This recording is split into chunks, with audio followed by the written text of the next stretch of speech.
ஒரு பங்குல 500 குடும்பம். ஆனா பூசைக்கு வருது பார்த்தா ஞாயிற்றுக்கிழமை பூசைக்கு ஒரு 100 பேர் கூட வரமாட்டாங்க. சாமியார் எவ்வளவு சொல்லி சொல்லி பார்த்திருக்கிறார், ஏன் பூசைக்கு வாங்கயா அப்படின்னு சொல்லி கேட்கிற மாதிரி தெரியல. சாமியார் டென்ஷன் ஆகி அந்த சாவுக்கு மணி அடிக்கிற மாதிரி மணியை இவரே பிடிச்சி இழுத்து அடிக்கிறார். ஒரு அனௌன்ஸ்மெண்ட் கொடுத்திருக்கிறார், நம்ம திருச்சபை இறந்து போய்விட்டது, அடக்க சடங்கு 8:30 மணி பூசையில நடக்கும்.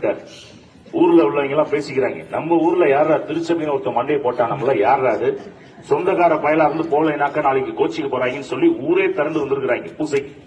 சாமியார் சவப்பெட்டிய பலிபீடத்துக்கு முன்னாடி வச்சிருந்திருக்கிறார். வழக்கமா ஓப்பனா இருக்கும், அதை க்ளோஸ் பண்ணி வச்சிருக்கிறார். உள்ள வந்தவங்க யாரும் பூசைக்கு வரல, உள்ள இருக்கிறது யாரு பார்த்துட்டு போயிடலாங்கிறதுக்காகவே வந்திருக்கிறார்.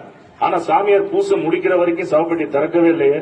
பூசை முடிஞ்சிருக்கு, மக்களை பார்த்து கேட்டிருக்காரு, இப்ப உள்ள இருக்கிறது யாருன்னு தெரியும், அவ்வளவுதானே. ஆண்கள் ஒரு லைன், பெண்கள் ஒரு லைன், நன்மை வாங்க வரதுக்கு மாதிரி வாங்க அப்படின்னு இருக்காரு. ஒவ்வொரு ஆளா தான் எட்டி பார்க்கணும் அப்படின்னு இருக்காரு. ஒரு ஆள் உள்ளார போய் எட்டி பார்த்தா முகம் பாக்குற கண்ணாடி சாமியார் பதிச்சு வச்சிருந்திருக்கிறார். எட்டி பார்த்தா அந்த ஆளு முகம் தெரியும், சத்தம் போடாம சைலண்டா போ. அதுக்குள்ள கடைசியில இருக்கிற ஒரு ஆளுக்கு அவசரம் தாங்க முடியல, மாப்பிள்ள உள்ள யார் இருக்கிறா, நீயே போய் பார்த்து தெரிஞ்சுக்கடா போடா அப்படின்னு அந்த ஆளு டென்ஷன்ல கத்த ஆரம்பிச்சான். அப்பதான் அந்த குருவானவர் சொன்னாரு, திருச்சபை என்பது நீங்க பூசைக்கு வரலைன்னா இந்த திருச்சபை செத்து போய்விட்டது என்று சொன்னார். பிரியமானவர்களே, அப்ப பூசைக்கு வரும்பொழுதுதான் ஆசீர்வாதம், அமைதி எல்லாமே நடந்த ஒரு